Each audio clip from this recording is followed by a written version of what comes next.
దేవా, నీ కృప చొప్పున నన్ను కరుణింపుము.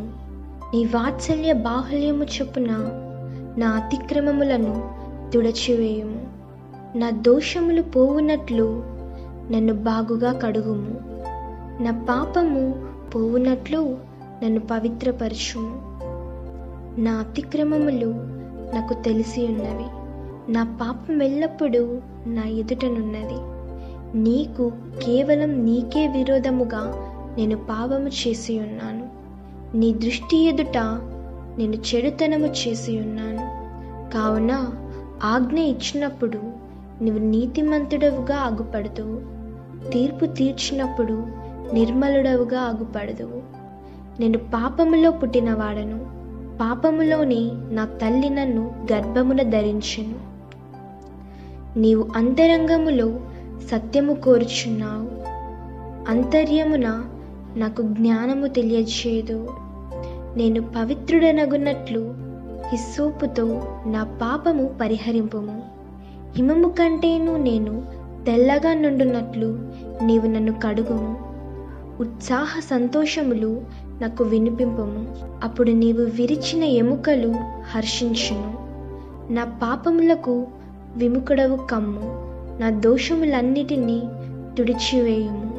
దేవా, నా యందు శుద్ధ హృదయము కలుగచేయుము. నా అంతరంగములో స్థిరమైన మనస్సును నూతనముగా పుట్టించుము. నీ సన్నిధిలో నుండి నన్ను త్రోసివేయకుము.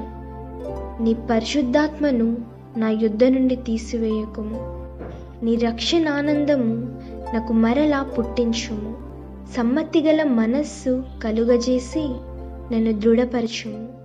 అప్పుడు అతిక్రమము చేయువారికి నీ త్రోవలను బోధించెదను, పాపులను నీ తట్టు తిరుగుదురు. దేవా, నా రక్షణకర్తయగు దేవా, రక్తపరాధము నుండి నన్ను విడిపింపుము. అప్పుడు నా నాలుక నీ నీతిని గూర్చి ఉత్సాహగానము చేయును.